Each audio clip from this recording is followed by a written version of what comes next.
Welcome વિદ્યાર્થી મિત્રો. શ્રી કડવીભાઈ વિરાણી કન્યા વિદ્યાલય, ધોરણ 12 આર્ટ્સ અને સમાજશાસ્ત્ર વિષય, 5મા ચેપ્ટરનું નામ છે પરિવર્તનની સામાજિક સાંસ્કૃતિક પ્રક્રિયાઓ સમજાવો.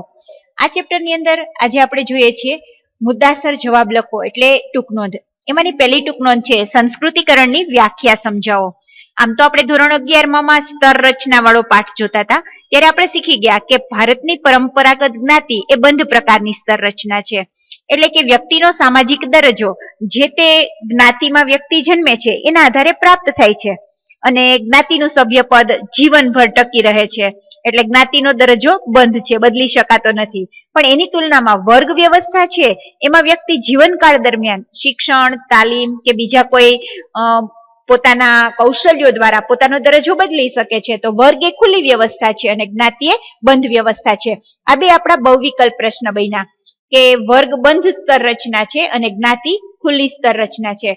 પછી આવશે જ્ઞાતિની અંદર દરજ્જા પરિવર્તન શક્ય નથી. આપણે તો આવું શીખી લીધું હતું 11માં અને સમાજશાસ્ત્રીઓ પણ એમ માનતા હતા. પણ ભારતના એક જાણીતા સમાજશાસ્ત્રી એમ.એન. શ્રીનિવાસ એને એવું સાબિત કર્યું પોતાના અભ્યાસ દ્વારા કે જ્ઞાતિ જેવી બંધ સ્તર રચનામાં પણ પરિવર્તન આવી શકે છે. અને એમણે આ શબ્દ સમજાવવા માટે સંસ્કૃતિકરણ નો ખ્યાલ રજૂ કર્યો. તો 1 માર્કનો પ્રશ્ન, જ્ઞાતિના બંધ સ્તર રચનામાં પરિવર્તન સમજાવતો સંસ્કૃતિકરણનો ખ્યાલ કોણે રજૂ કર્યો? તો એમ.એન. શ્રીનિવાસે. અને પાછો બહુ વિકલ્પ એમ પણ બનાવો કે જ્ઞાતિ એ ખાલી જગ્યા પ્રકારની સ્તર રચના છે તો બંધ.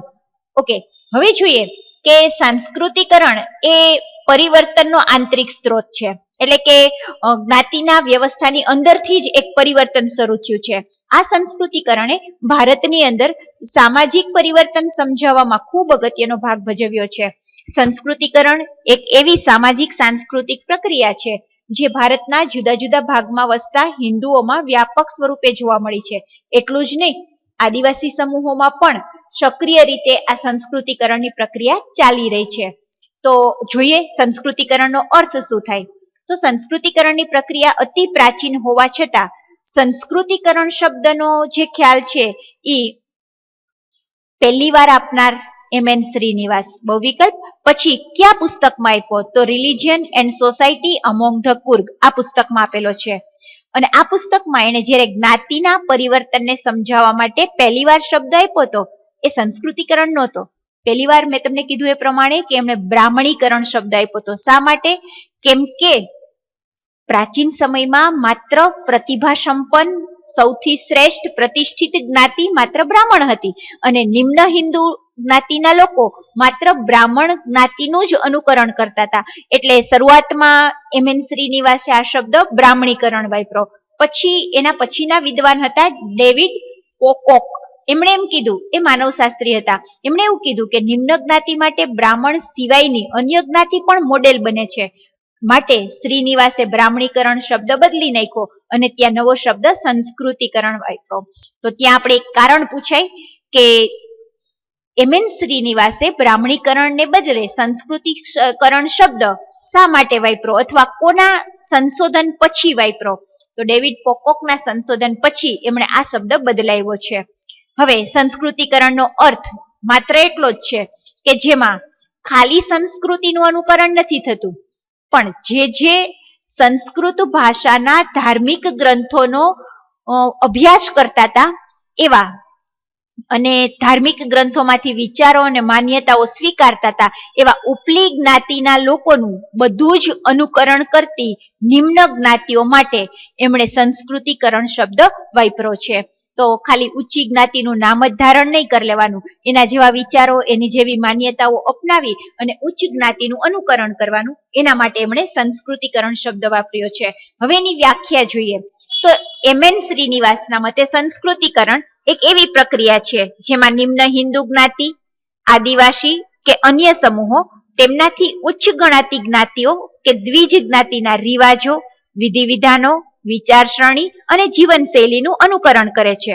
અને આમ કરીને તેઓ પોતાનો પરંપરાગત સામાજિક દરજ્જો એ જ્ઞાતિના કોટિક્રમમાં ઊંચો હોવાનો દાવો કરે છે.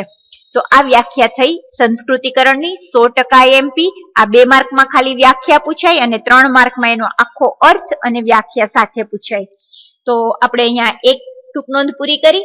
પછી બીજી ટૂંકનોંધનું નામ છે પશ્ચિમીકરણનો અર્થ સમજાવો. તો પશ્ચિમીકરણની પ્રક્રિયા એ આમ તો બ્રિટિશરો ભારતમાં આવ્યા, યુરોપિયન પ્રજા એટલે કે પોર્ટુગીઝ ને ફિરંગીઓ ત્યારથી શરૂ થઈ ગઈ છે. તો યુરોપિયન પ્રજાના આગમન સાથે પશ્ચિમીકરણની પ્રક્રિયા શરૂ થઈ ગઈ. અહીંયા આપણે એક શબ્દ બરાબર યાદ રાખશું કે ભારતની પશ્ચિમે આવેલા દેશો એટલે જેમાં યુરોપ ખંડ, અમેરિકા ખંડ વગેરેનો સમાવેશ થાય, એમાંથી જે પ્રજા આવી અને એના સંપર્કથી જે પરિવર્તન આવ્યું એને જ સમજાવવા માટે પશ્ચિમીકરણ શબ્દ પ્રયોગ થાય છે.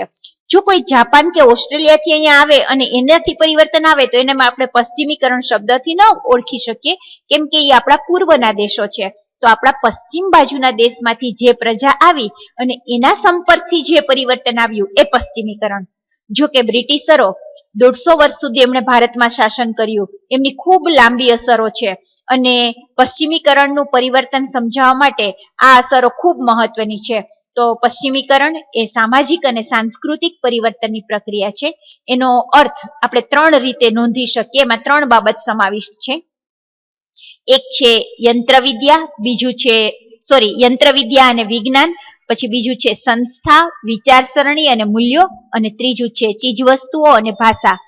તો જ્યારે બ્રિટિશરો ભારતમાં આવ્યા ત્યારે એને પોતાની સાથે હસ્તકલાની જગ્યાએ કેટલાક યાંત્રિક ઉદ્યોગો શરૂ કર્યા. એટલે જે કાંઈ યંત્રો આવ્યા, ટેલિફોન કે ઉદ્યોગ માટેના, વસ્તુનું ઉત્પાદન કરવા માટેના, એ બધા યંત્રો એનાથી આવ્યા અને વિજ્ઞાનની શોધખોળ પણ એમના આગમન પછી વધી.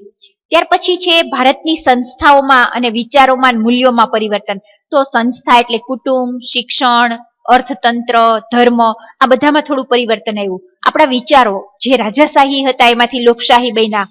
આપણા મૂલ્યો જે આપણા સમાજની અંદર પરંપરાથી ચાલી આવતા હતા એ મૂલ્યોની જગ્યાએ સમાનતા, સ્વતંત્રતા, માનવતાવાદ, વ્યક્તિ સ્વતંત્રતા, આવા નવા મૂલ્યો આપણે ત્યાં પ્રસારિત થયા. તો આ પરિવર્તન પણ પશ્ચિમીકરણથી આવ્યું. અને ત્રીજું આવ્યું ચીજવસ્તુ, એટલે વિદેશીઓ જે ડાઇનિંગ ટેબલ, જે ફર્નિચર વાપરતા એ બધી વસ્તુઓ, અને એમની અંગ્રેજી ભાષા, જર્મન ભાષા, ફ્રેન્ચ ભાષા એ પણ ભારતમાં પ્રચલિત બની. તો પશ્ચિમીકરણ એ 3 બાબત સમાવતું એક મહત્વનું 2 માર્કનું ઉદાહરણ બને કે પશ્ચિમીકરણના અર્થમાં કઈ 3 બાબતનો સમાવેશ થાય છે. ત્યાર પછી જોઈએ તો આધુનિક ભારતમાં સામાજિક પરિવર્તન.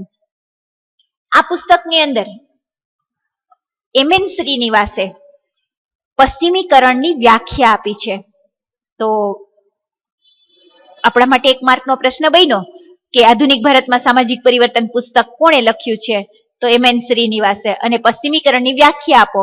તો પશ્ચિમીકરણ એક એવી પ્રક્રિયા છે જેમાં ભારતની અંદર 150 વર્ષના બ્રિટિશ રાજને કારણે ભારતીય સમાજ અને સંસ્કૃતિમાં વિવિધ સ્તરે જે પરિવર્તનો આવ્યા, જેમ કે યાંત્રિકી, સંસ્થાકીય, વૈચારિક અને મૂલ્ય સંબંધી, એ બધાને સમજાવવા માટે પશ્ચિમીકરણ શબ્દ પ્રયોગ થાય છે.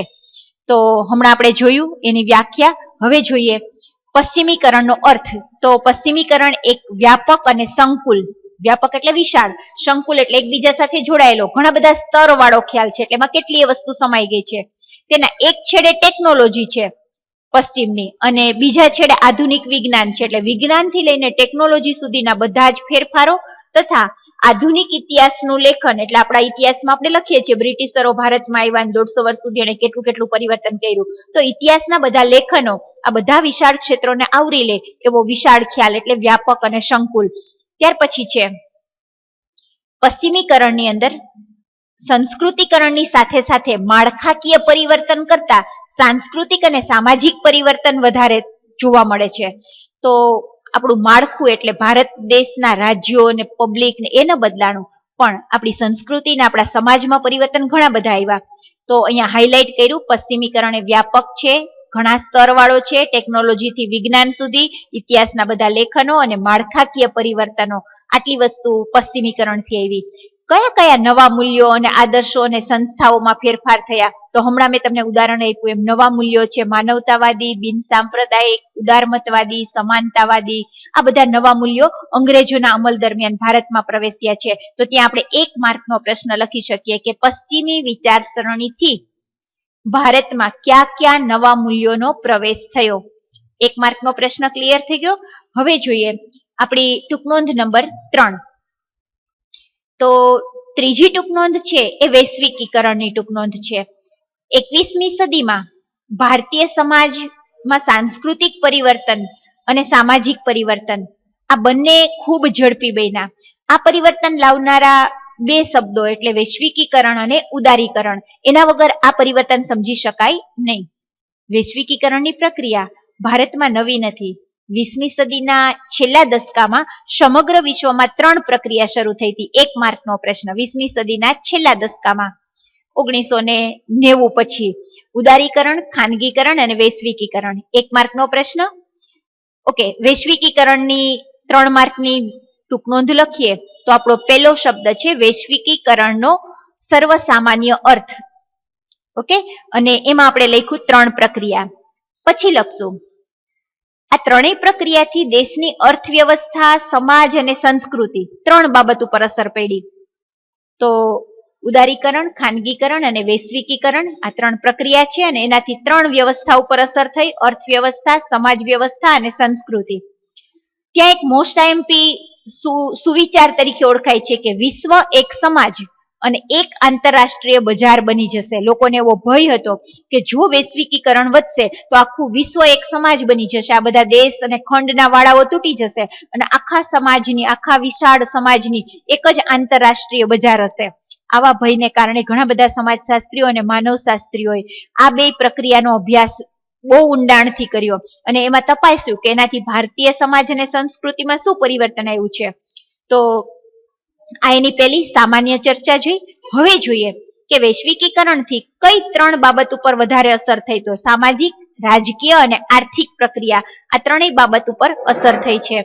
સમાજ મનોવૈજ્ઞાનિકોએ વૈશ્વિકીકરણની પ્રક્રિયાને સમય અને ભૌતિક અંતર ઘટાડી દેનારી અને રાષ્ટ્ર અને રાજ્યને નજીક લાવી દેનારી એક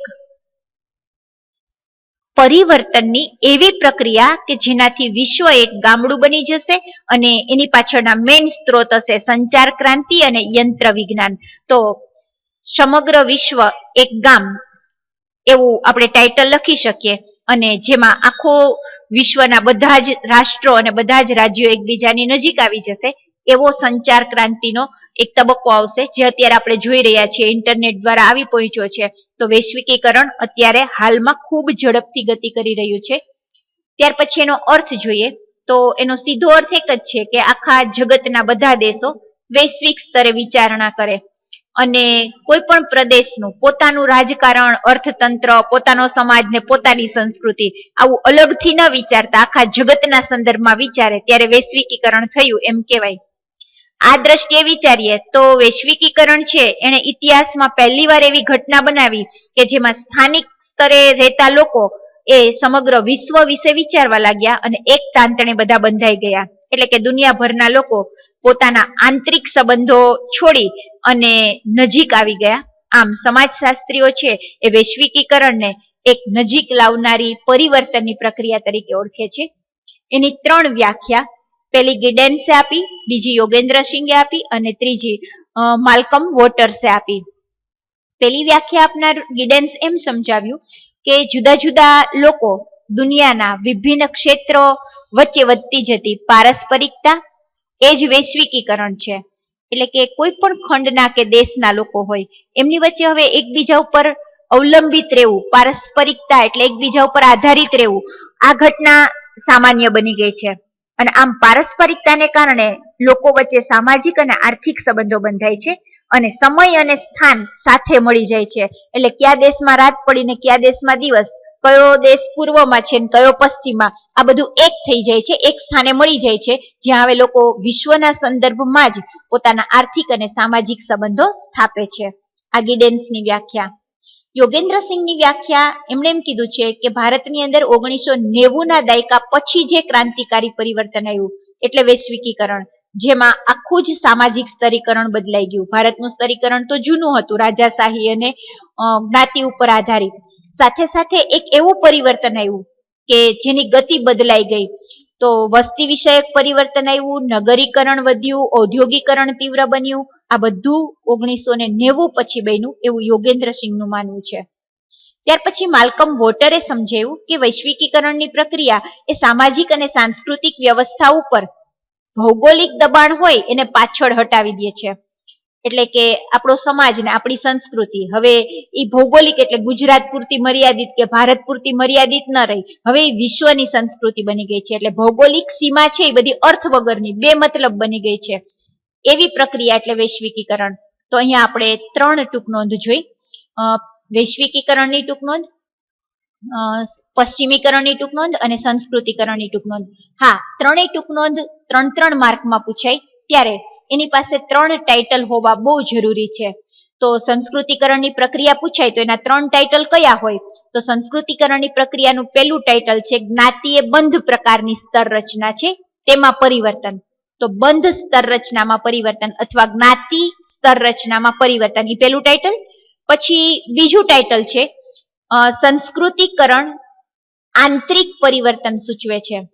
આંતરિક એટલે કે ભારતમાં હોય તો હિન્દુ અને આદિવાસી લોકો ઉચ્ચ જ્ઞાતિનું અનુકરણ કરે, એ આંતરિક પરિવર્તન છે, એ બીજું ટાઇટલ. અને ત્રીજું આવશે સંસ્કૃતિકરણનો અર્થ, અને એમાં લખશું આપણે MN શ્રીનિવાસ અને ડેવિડ પોકેકના મતે. અને ત્યાર પછી સંસ્કૃતિકરણની વ્યાખ્યા. તો આ થયા એના 3 મુદ્દા. એવી રીતે પશ્ચિમીકરણના 3 મુદ્દા જોઈએ તો બ્રિટિશરોના આગમન સાથે શરૂ થયેલું પરિવર્તન, એ પહેલું ટાઇટલ, એટલે કે યુરોપિયન પ્રજાથી શરૂ થયેલું પરિવર્તન.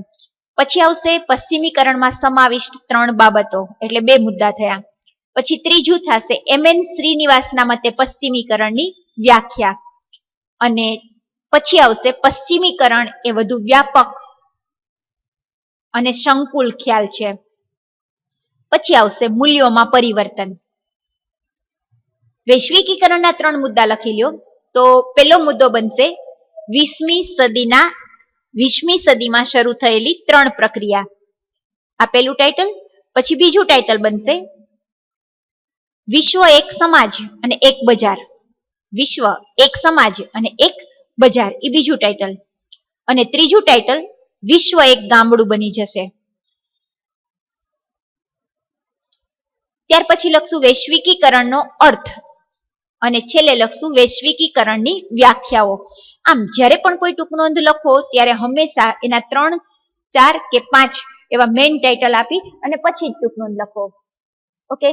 ચોથી ટૂંક નોંધ છે ઉદારીકરણના લાભ. એ મેં તમને અલગથી એક્સ્ટ્રા પ્રશ્ન રૂપે એક YouTube વિડીયો મૂક્યો છે જેમાં ઉદારીકરણનો અર્થ, ઉદારીકરણના લાભ અને ઉદારીકરણના ગેરલાભ. તો એ વિડીયો પ્રમાણે 5 માર્કનો પ્રશ્ન લખજો. તો ચોથી ટૂંક નોંધમાં નહીં, પ્રશ્ન રૂપે લખશું. Thank you.